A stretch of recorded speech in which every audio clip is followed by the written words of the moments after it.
الحمد لله الذي هدانا لهذا وما كنا لنهتدي لولا أن هدانا الله لقد جاء رسل ربنا بالحق ونودوا أن تلكم الجنة أورثتموها بما كنتم تعملون وأشهد أن لا إله إلا الله وحده لا شريك له وأشهد أن محمدا عبده ورسوله صلى الله عليه وعلى آله وصحبه وسلم تسليما كثيرا أما بعد.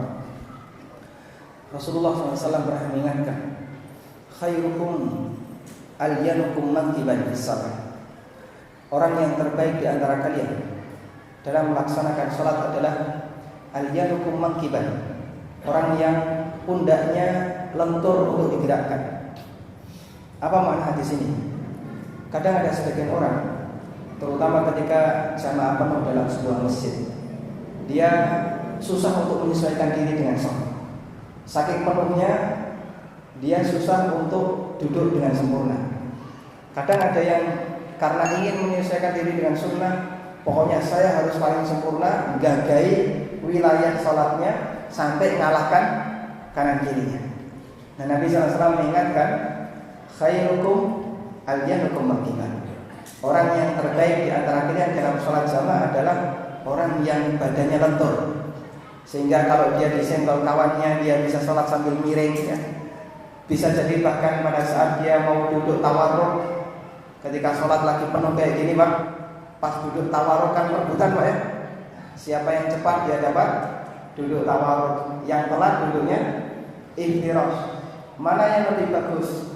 Bisa jadi yang duduk iftirash lebih bagus, lebih sesuai dengan hadis ini dalam rangka memberikan kesempatan bagi yang lain. Kalau semuanya tawarruk nanti ngumpul, jadinya ada yang terangkat begitu, karena nggak muat tempatnya.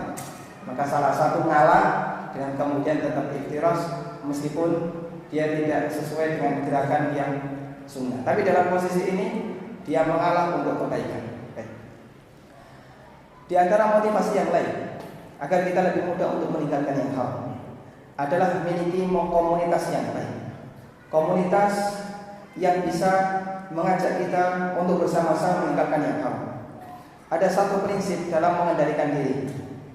Ketika kita tidak bisa memotivasi diri kita untuk jadi baik, maka jangan biarkan dia sendirian.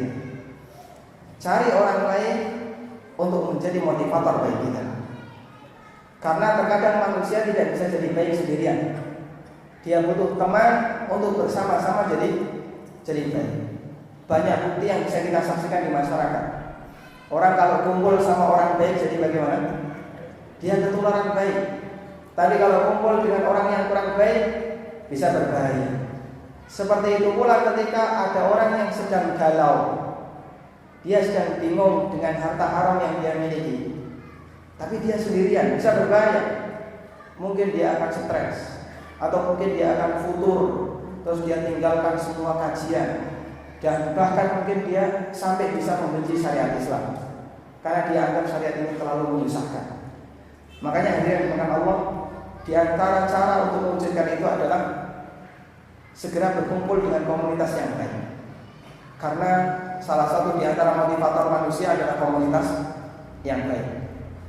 Dan terutama ciptakan kesepakatan antara keluarga, suami dan istri. Ada sebagian keluarga yang sebenarnya suaminya sudah siap untuk meninggalkan yang haram, tapi istrinya nggak sanggup. Nanti kalau bapak meninggalkan pekerjaan ini, kebutuhan kita selalu bertambah, sementara penghasilan nggak tetap, nggak tentu.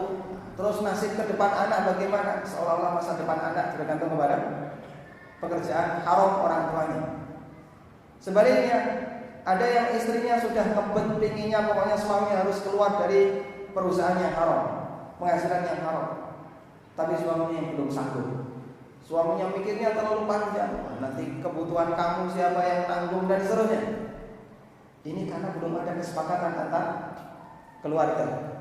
Makanya hadirin dimakan Allah, sebenarnya dalam masalah semangat seorang bekerja itu tidak hanya ditentukan bagaimana cara dia berpikir, bahkan sampai dia juga ditentukan motivasi istrinya. Ada sebuah cerita, mungkin pernah mendengar cerita ini Bapak Ibu, yang pernah dialami oleh Hasan Al-Basri rahimahullah. Hasan Al-Basri, beliau dari mana? Irak, Basrah. Karena dari jauh, tentu saja kalau berangkat haji tidak bisa setiap tahun. Di satu kesempatan haji, ketika di Mekah, beliau ketemu dengan seorang penjual kain. Pada saat didekati, penjual kain ini langsung memuji kainnya. Wah, ini kain nomor 1 di dunia, top markoto, dan seterusnya dipuji-puji. Bapak rugi kalau nggak beli sekarang, besok harganya naik, dan seterusnya. Begitu melihat gaya dia berjualan seperti ini, oleh Hasan Al-Basri, ini nggak benar. Jualan sampai kayak gini semangatnya, sampai sumpah-sumpah memuji barang, ini pasti nggak benar. Tinggalkan. 2 tahun berikutnya Hasan Al-Basri berangkat haji. Dan di kesempatan haji beliau yang kedua, beliau ternyata juga ketemu pedagang ini. Tapi untuk kesempatan ini, cara orang ini dalam menawarkan barang tidak seperti dulu. Kalau dulu maksa-maksa untuk segera beli, kalau sekarang dia lebih santai. Dia tawarkan apa adanya, dia tunjukkan mana cacatnya, dia jelaskan kelebihan dan kekurangannya sesuai realita. Maka Hasan Al-Basri tanya, ini kok ada orang pedagang yang tobatnya cukup cepat, 2 tahun gaya dagangnya sudah berbeda, barangkali sudah ngaji sunnah. Kemudian dia ingin tahu apa rahasianya, kok kami bisa seperti ini, berubah. Kemudian dia cerita, jadi begini, dulu saya itu punya seorang istri. Nah, istri saya itu cerewetnya luar biasa. Kalau saya pulang dengan membawa uang yang banyak, istaqallat, dianggap itu sedikit. Cuma segini. Apalagi kalau saya pulang bawa uang yang sedikit, wah, itu cerewetnya nggak bisa diam. Dia nggak bisa diam. Gara-gara motivasi istri yang semacam ini, membuat suaminya itu kalau dagang pokoknya sebisa mungkin hari ini ada target dapat uang sekian. Akhirnya kemudian Allah wafatkan istri saya. Alhamdulillah. Kemudian Allah Subhanahu wa taala nikahkan saya. Saya menikah lagi dengan seorang wanita dan yang kedua ini jauh lebih qanaah daripada yang pertama. Yang kedua ini, kalau saya mau berangkat untuk berjualan, dia pegang kerah bagi saya. Dia pegang, ya fulan, wahai sayangku. Gimana bahasanya Pak? Yang cocok gimana? Biasanya Bapak dipanggil apa Pak? Enggak ngaku ya? Wahai Bapak, ittaqillah wa la tud'inna illa tayyiban. Bertakwalah kepada Allah, jangan sampai engkau memberikan sesuatu makanan kepada kami kecuali yang halal. Fa in ji'ta bi qalilin kastarna. Kalau kamu datang pulang dengan membawa harta yang sedikit, nanti saya anggap itu sudah banyak. Tapi kalau kamu datang tanpa membawa uang, habis riwayatmu. Kalau kamu datang tanpa membawa uang, nanti saya bantu. Jadi dengan motivasi seperti ini bisa langsung berubah gaya dia berdagang. Kenapa? Sepakat antara suami istri untuk mewujudkan rumah tangga bersih dari harta haram. Makanya jamaah yang dimakan Allah, sebagaimana ketika Anda semangat untuk berusaha meninggalkan yang haram, juga tanamkan prinsip ini kepada keluarga. Karena mereka adalah motivasi di balik layar ketika kita berusaha. Kemudian di kesempatan terakhir, masih ada waktu 10 menit, semoga cukup ya. Kita akan bahas tentang bagaimana kalau kita punya harta yang haram, apa yang harus kita lakukan.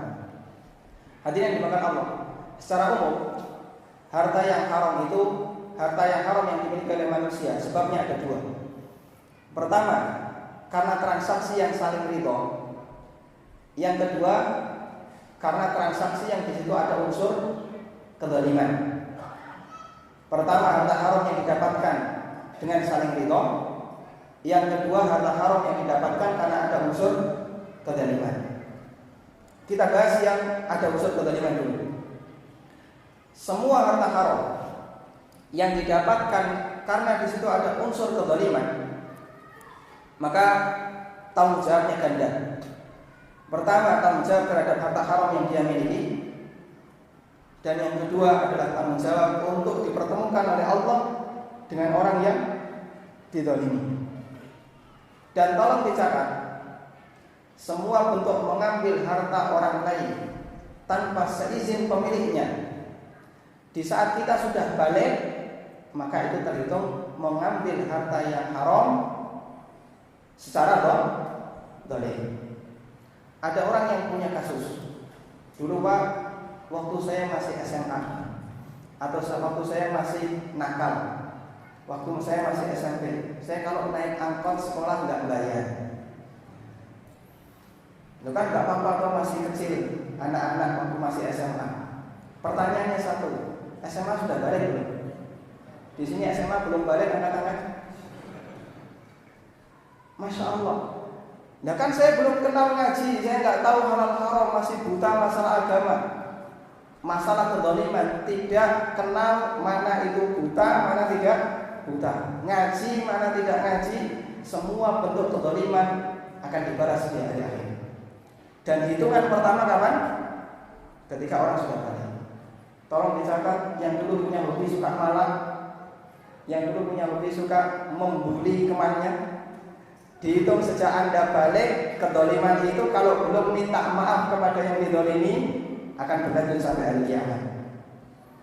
Waktu SMA dulu ada yang jadi raja kelas.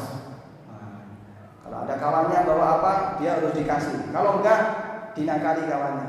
Perhatikan, semua ini berbahaya. Ini tolong segera diselesaikan di dunia, karena itu terhitung setelah balik sebelum ada keadilan di akhirat. Siapa yang jamin bisa jadi kawan Anda yang dizalimi waktu masih SMA sekarang masih ingat dan dia belum bisa merelakan? Karena kadang ada orang itu merasa kasihan dengan masa kecilnya. Dia mikir, Masya Allah masa kecil saya dulu kayak gitu, saya kasihan dengan masa kecil saya. Lebih kasihan ketika melihat anaknya sendiri. Dia bayangkan, andai kan saya seperti dia kan gitu ya. Kemudian saya dinakali oleh orang lain. Kalau saya besar mungkin saya akan nolong diri saya sendiri. Di saat itu kemudian muncul rasa atau perasaan, saya tidak akan memaafkan si A, saya tidak akan memaafkan si B. Dulu pernah mendolimi saya, ngambil harta saya. Sehingga bisa jadi itu berlanjut di akhirat. Karena semua perbuatan zalim sejak masa balik diperhitungkan dan akan berlanjut sampai kiamat. Kalau belum dimaafkan ketika di dunia. Karena itu sebisa mungkin semua transaksi yang zalim, semua penghasilan yang zalim yang kita dapatkan pada saat kita sudah balik, segera sebisa mungkin dikembalikan, dihalalkan. Dulu mungkin waktu naik bis ada pedagang bawa jajan 1.000. Begitu pedagangnya turun, ngambilin, punya kita nggak diambil. Senang atau susah? Senang ya, alhamdulillah nggak diambil. Bisa dimakan gratis. Kezaliman. Terus sekarang gimana Pak? Kan orangnya sudah nggak ada, nyari bisnis aja susah, apalagi nyari pedagangnya. Nah di sini yang perlu kita pikirkan. Ketika ada orang yang mengambil harta orang lain dengan cara zalim, maka cara tobatnya bertingkat. Pertama, wajib dia serahkan kepada pemiliknya jika dia menemukannya. Maka dia harus berusaha nyari di mana pemiliknya. Kalau masih memungkinkan, cari. Bagaimana kalau tidak memungkinkan? Pernah naik angkot nggak bayar, nggak pernah nyatet nomor platnya, Pak. Dan mungkin angkotnya sudah jadi rosok, sudah bertahun-tahun yang lalu. Nyari supirnya juga nggak kenal. Maka tidak memungkinkan bagi kita untuk bayar. Terus gimana kalau tidak memungkinkan? Kalau tidak memungkinkan, cari ahli waris. Apalagi ahli warisnya Pak, orangnya saja nggak kenal, apalagi keluarganya. Kalau nggak memungkinkan sama sekali, di sini ada dua pendapat ulama. Pendapat pertama mengatakan nggak ada tobat bagi Anda. Wah, terus gimana? Ya nanti perhitungannya di akhirat. Terus caranya gimana? Beramallah, lakukan amal soleh sebanyak-banyaknya. Semoga Anda punya banyak pahala, nanti mau disedekahkan enggak? Dikasihkan kepada orang yang dulu dizalimi. Sudah, tinggal itu saja kesempatannya. Ini yang difatwakan oleh Al-Qadhiyah.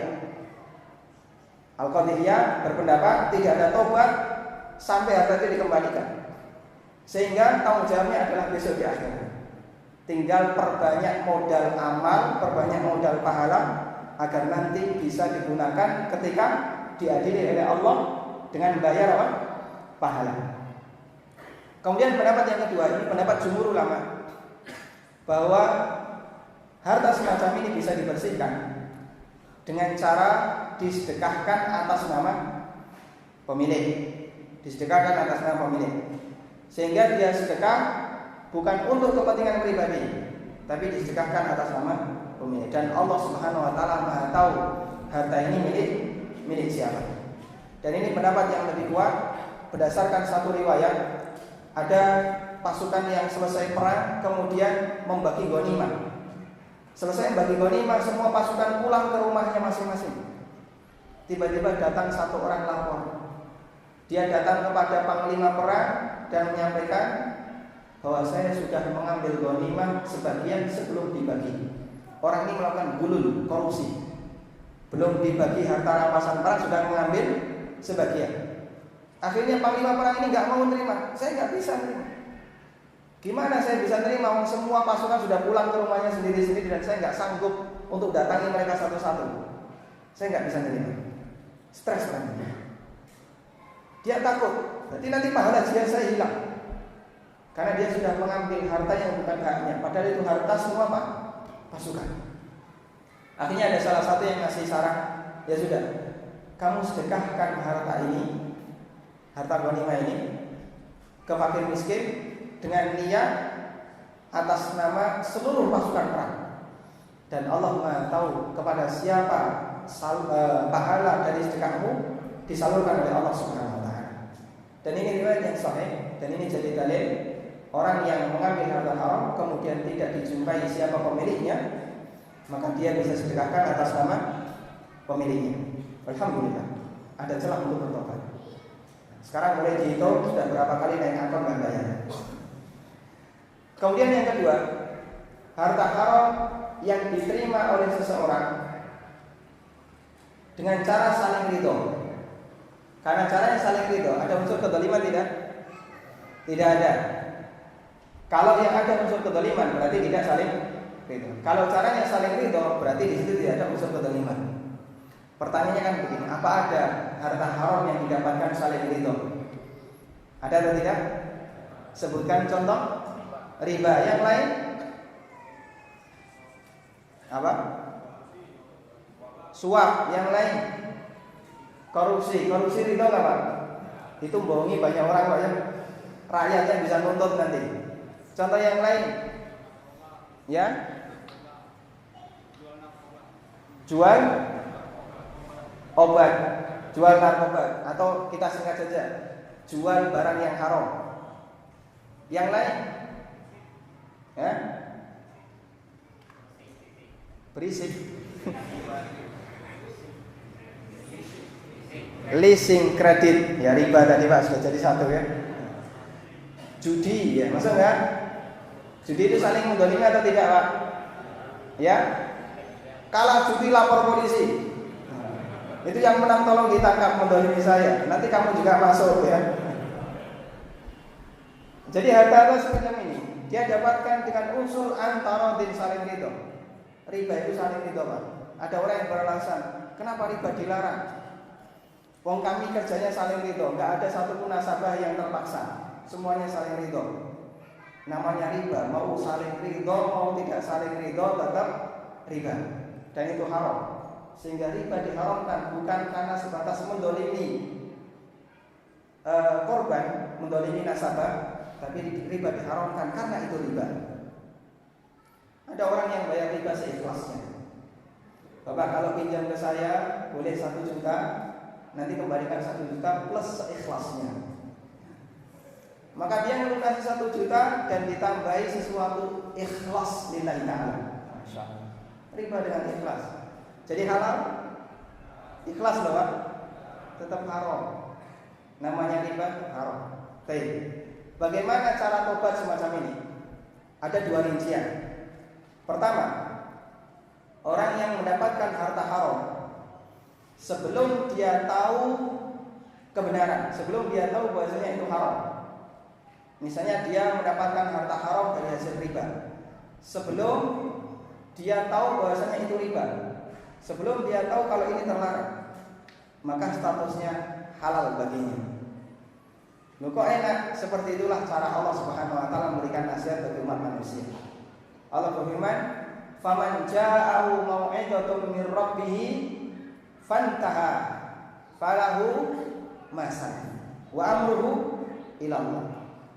Siapa yang telah datang mau'izatun min rabbih, hukum dari Allah Subhanahu wa taala tentang larangan riba, fantaha, kemudian ketika itu dia berhenti dari transaksi riba, falahu ma salaf, maka dia mendapatkan hak untuk harta yang dia dapatkan dari transaksi riba masalafa yang dulu sebelum turun ayat larangan riba. Artinya sebelum dia tahu kalau itu dilarang. Dan ini berlaku untuk semua kondisi ketika orang itu mengambil harta haram dari cara yang halal karena tidak tahu. Ada orang misalnya melakukan transaksi kredit segitiga, yang itu masih ada unsur riba. Tapi karena dia tidak tahu apakah ini masuk riba yang terlarang atau untung dalam jual beli, karena dia tidak tahu, maka diperbolehkan dan dia berhak untuk memilikinya selama dia tidak tahu. Kemudian yang kedua, harta haram saling ridho setelah dia tahu. Kalau harta haram didapatkan dari hasil saling ridho setelah dia tahu, maka harta ini tidak boleh dia konsumsi. Dan tidak ada istilah saya tunda dulu, tunggu dulu setelah punya pekerjaan tetap, nggak boleh. Begitu tahu yang haram, segera tinggalkan. Terus gimana? Beralihlah kepada yang lain yang halal. Kalau dia tetap nekat mengambil, maka harta itu tidak boleh dia manfaatkan, tidak boleh dia konsumsi. Nah, kemudian ulama beda pendapat bagaimana cara taubatnya. Ada yang berpendapat taubatnya adalah dikembalikan kepada pemilik. Sebagai contoh ya, dulu sebelum dia tahu bahwa saya mau ngambil contoh agak sensitif kalau ya, biar gampang ya. Rokok misalnya, tidak masalah. Contoh saja ya. Anggap saya adalah mengikuti mazhabnya MUI Indonesia yang mengharamkan rokok. Dulu sebelum ada fatwa MUI, orang ini dagang rokok sampai punya penghasilan banyak. Kemudian setelah turun fatwa MUI dan dia yakin fatwa ini benar, dia tetap dagang rokok selama 1 bulan, menghasilkan misalnya kurang lebih 10 juta. Sekarang nasib uang 10 juta ini itu dikembalikan kepada pembelinya ataukah disedekahkan? Di sana ada dua pendapat. Ada yang berpendapat pertama, kembalikan kepada pembelinya. Jadi pedagang rokok ini harus punya catatan siapa saja pembelinya. Oh, selama 1 bulan pembelinya A, B, C, D, 10 juta bagi rata ke mereka. Karena keuntungan ini dari transaksi yang haram. Barang yang diperjualbelikan difatwakan MUI haram. Pendapat yang kedua, dia sedekahkan barang itu bukan untuk kepentingan pribadi, bukan pula untuk atas nama pemilik yang membeli tadi, tapi dia sedekahkan dalam rangka istibra minal haram, membebaskan diri dari semua yang haram. Intinya yang penting pokoknya tidak ada harta haram mengendap di saya. Terserah nanti mau disalurkan kemana, yang penting pokoknya tidak ada yang mengendap di saya. Makanya berdasarkan pendapat yang kedua ini, kemudian ulama memfatwakan digunakan untuk kepentingan umum, dipakai untuk bangun jalan atau toilet umum, atau dikasihkan Pak RT untuk kegiatan umum. Pokoknya yang penting bebas dari saya, dan itu tidak dinilai sebagai sedekah sebesar pun. Beda dengan yang pertama tadi ya. Kalau yang pertama tadi disedekahkan atas nama siapa? Pemilik yang asli, karena aslinya dia masih punya pemiliknya. Ini secara ringkas bagaimana cara taubat dari harta yang haram. Sampai jam berapa? Ini sudah kelebihan 5 menit menurut jam panitia. Masih ada pertanyaan yang belum dibaca. Bagaimana kesepakatan warga? Kita baca pertanyaannya. Mohon izin Pak Tamir. Baik, kita baca beberapa pertanyaan. Assalamualaikum warahmatullahi wabarakatuh. Waalaikumsalam warahmatullahi wabarakatuh. Kita tidak sarankan tulisan semacam ini karena nanti kasihan panitia harus merawat kertas ini ya. Ini kalau kemudian dibiarkan kan jatuh di tanah, bahkan ke tempat sampah, padahal ada nama Allah di sana. Bagaimana hukum asuransi pendidikan syariah? Dana premi yang terkumpul dapat diambil di akhir masa kepesertaan. Ada satu masalah begini. Pada saat si A ikut asuransi pendidikan, kemudian si A ini mengalami kecelakaan atau mengalami musibah, termasuk mengalami kematian sebelum batas akhir asuransi. Misalnya ya, baru bayar premi sebulan, 2 bulan, 3 bulan, mati. Dijanjikan oleh pihak asuransi kalau dia mengalami musibah maka akan mendapatkan harta nominal sekian sesuai dengan biaya pendidikan yang dibutuhkan oleh anaknya sampai lulus kuliah. Misalnya kalau perhitungan lulus kuliah, dari dia mulai TK sampai lulus kuliah habis 100 juta, maka nanti dia akan dikasih 100 juta kalau meninggal dunia. Sekarang pertanyaannya begini, ada orang yang mendaftar asuransi jiwa, preminya 500.000, kalau dapat klaim bisa 500 juta untuk masa selama 10 tahun. Kemudian setelah dia ikut, dia bayar 1 bulan, 2 bulan, 3 bulan, mati. Untung atau rugi? Untung atau rugi? Untung, mati ya. Untung. Alhamdulillah bapak mati. Siapa yang untung Pak? Istrinya. Masa depan istrinya cerah. 500 juta bisa untuk dinikmati dengan keluarga yang kedua. Makanya kalau bapak-bapak ingin masa depan bapak cerah, asuransikan istri bapak. Yang diasuransikan yang istrinya, bukan suaminya. Kalau istrinya meninggal dunia, untung atau rugi? Baik, kita tidak tahu bagaimana rancunya cara berpikir asuransi Pak ya. Orang terkena musibah dan dia anggap itu menguntungkan. Makanya orang bayar premi untuk sebuah janji yang besar, taruhannya nyawanya, keselamatannya, kesehatannya. Kalau taruhannya berhasil, dia untung, nyawanya hilang untung. Sakit dia untung, kecelakaan dia untung. Baik. Kalau asuransi pendidikan, jaminannya memang betul bukan dalam bentuk nilai, tapi jaminannya adalah si anak ini nanti akan terjamin pendidikannya. Jadi kalau bapaknya bayar premi terus gak mati-mati, nanti nilai premi itu akan lebih besar dari apa yang diberikan oleh pihak asuransi. Ada sisi ruginya. Mungkin sekian persen itu hilang untuk asuransi. Tapi kalau kemudian dia mendapatkan resiko di awal dia ikut pendaftaran asuransi, maka klaim yang diberikan bisa untuk menutupi semua kebutuhan pendidikan anak. Sehingga pertanyaannya, transaksi semacam ini boleh atau tidak?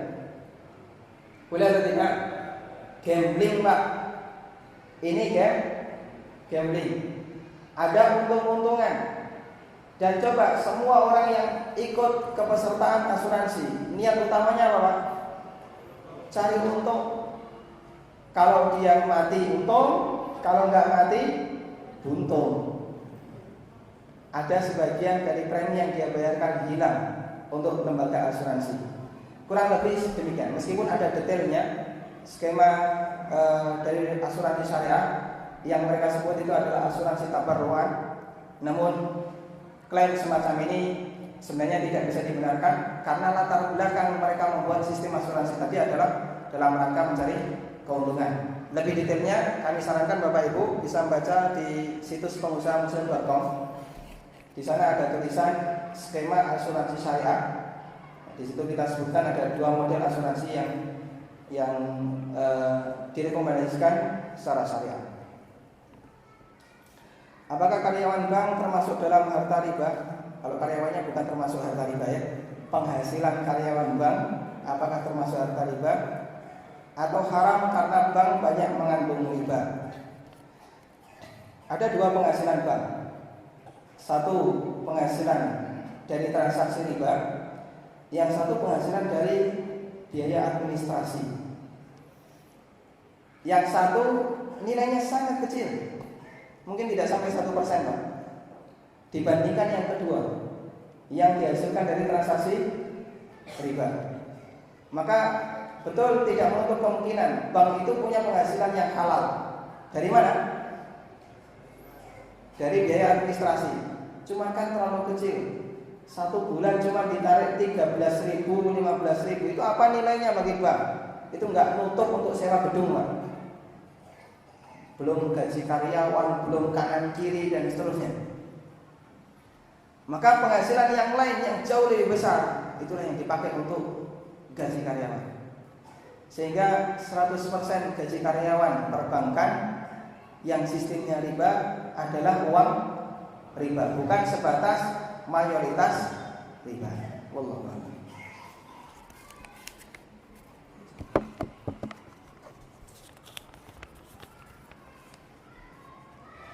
Assalamualaikum warahmatullahi wabarakatuh. Bagaimana kalau kita meminjam uang dengan seorang dengan perjanjian bagi hasil? Apa termasuk riba? Kalau bagi hasil konsekuen, hasil yang dibagi. Yang perlu diperhatikan dalam mudharabah. Pertama, pembagian hasil harus berdasarkan hasil, bukan berdasarkan modal. Ada sistem begini.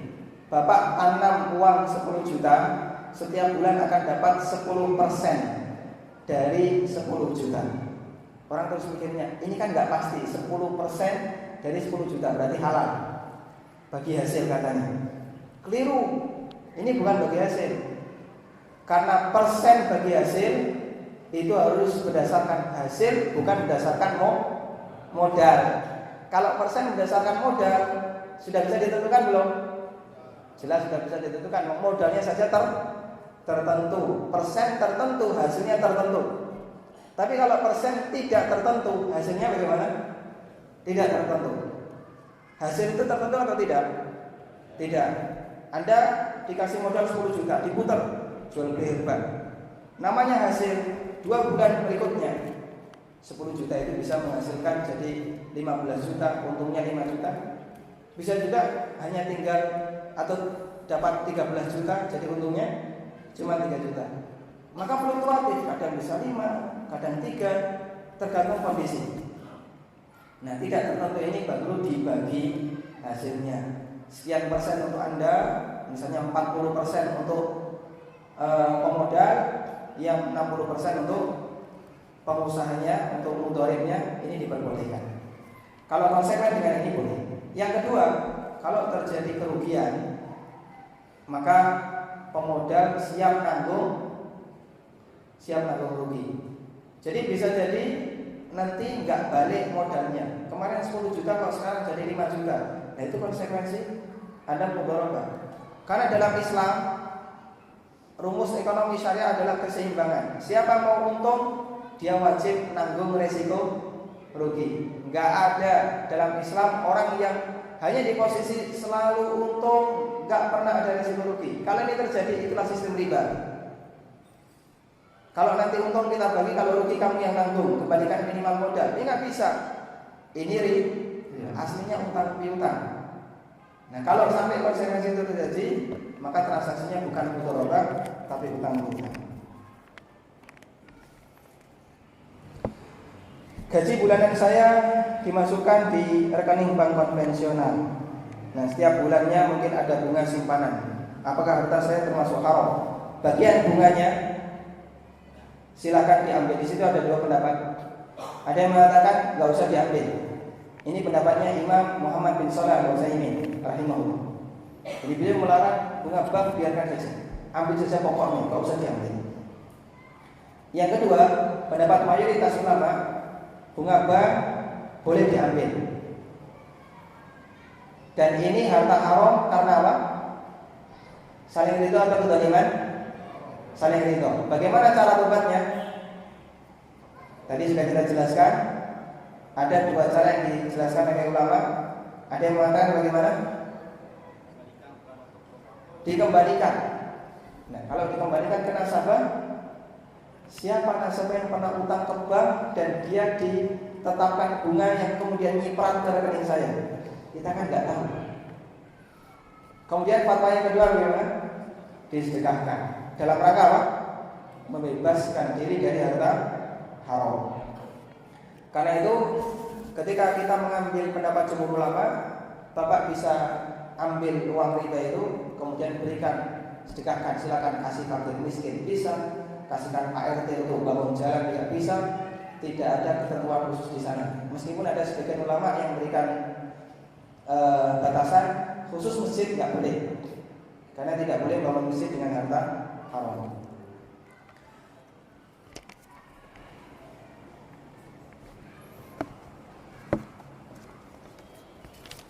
Bagaimana cara untuk istiqomah meninggalkan yang haram? Tadi kajian juga membahas ini ya. Jadi jawabannya sepanjang kajian tadi bahas ini. Bisakah rezeki yang haram atau riba menyebabkan kehancuran usaha dunia? Ada hadis yang diriwayatkan oleh Ibnu Majah. Ini bahaya orang mengambil harta yang haram. Allah ancam dalam Al-Quran, yamhaqullahu riba wa yurbis sadaqah. Allah membinasakan riba dan Allah mengembangkan sedekah.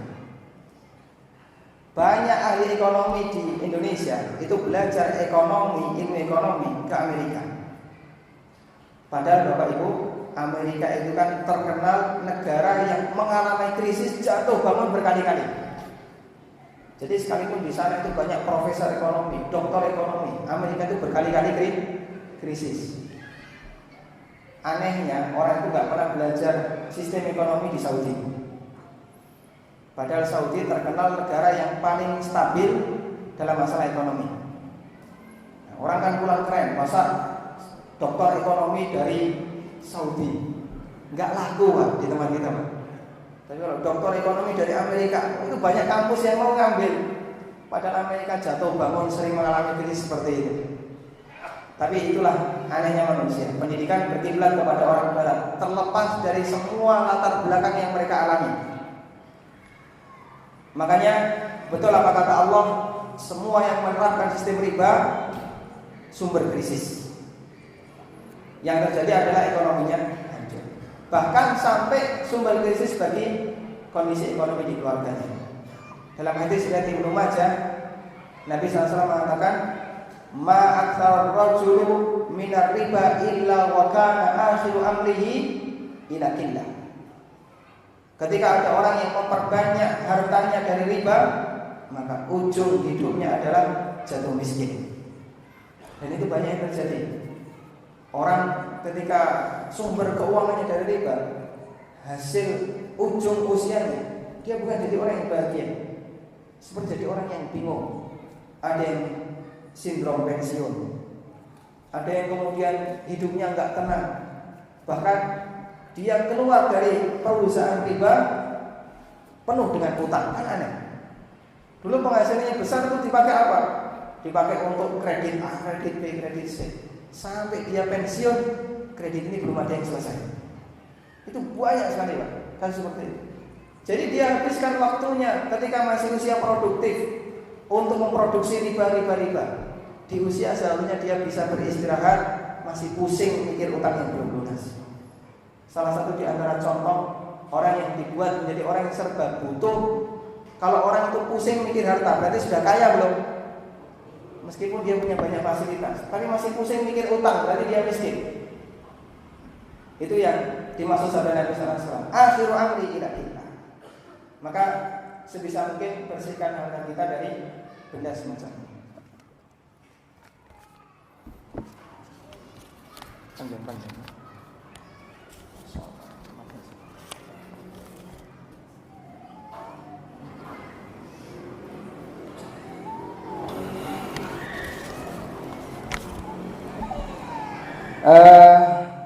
Di sini ada kasus dia sudah 3 tahun kerja di sebuah lembaga keuangan yang tidak lepas dari riba, dan setelah sadar akan dalil larangan riba dalam Al-Quran mengajukan untuk resign, keluar. Tapi manajemen tidak bisa langsung meng-ACC.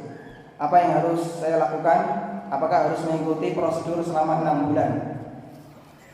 Jadi kalau tetap bekerja di sini, setelah tahu riba haram dan setelah tahu penghasilan itu haram, Anda bekerja di tempat itu, gaji yang didapatkan bagaimana? Haram. Meskipun Anda sudah tobat dari riba, kan saya sudah tobat, berarti gaji saya gimana? Ya tetap haram. Terus gimana caranya? Kerja salah, nggak kerja salah? Caranya begini, ini baru sebatas saran Pak. Jadi sering saja bolos kerja. Terus gimana? Ya pokoknya bolos kerja saja. Mungkin jadi Gojek ya. Ojek halal haram Pak? Halal. Nanti sampai pihak direksi nyari, ini kok orang nggak datang-datang, nggak nongol-nongol, sehingga keputusannya bukan kita resign tapi dikeluarkan secara paksa. Alhamdulillah. Yang penting pokoknya dia tidak kerja. Dia kerja di situ juga percuma, gajinya tetap dilarang. Maka yang bisa kita sarankan, kalau sekiranya taruhannya hanya dimarahi, dibentak di kantor, dan yang terakhir dikeluarkan, kita bisa bolos dari tempat semacam ini, nggak pernah kerja. Daripada kerja di tempat itu haram, lebih baik jadi tukang ojek, jual angkringan, yang penting halal. Tapi dengan niat atau dengan tekad, pokoknya bisa dikeluarkan dari lembaga keuangan yang tidak syar'i semacam ini. Insya Allah semoga ini bisa menjadi jalan keluar baginya, sehingga dia tidak punya kewajiban untuk bayar denda atau harus mengikuti prosedur yang sebenarnya itu terlalu memaksakan. Wallahu a'lam. Ini ada pertanyaan yang cukup panjang, tidak mungkin bisa kita baca, dan kami mohon maaf kepada panitia karena sudah korupsi waktu. Semoga Allah Subhanahu wa taala memberkahi kita semua. Sallallahu alaihi wa alihi wasallam. Wa akhiru da'wana alhamdulillahirabbil alamin. Subhanakallahumma wa bihamdik, asyhadu an la ilaha illa anta, astaghfiruka wa atubu ilaik. Wassalamualaikum warahmatullahi wabarakatuh.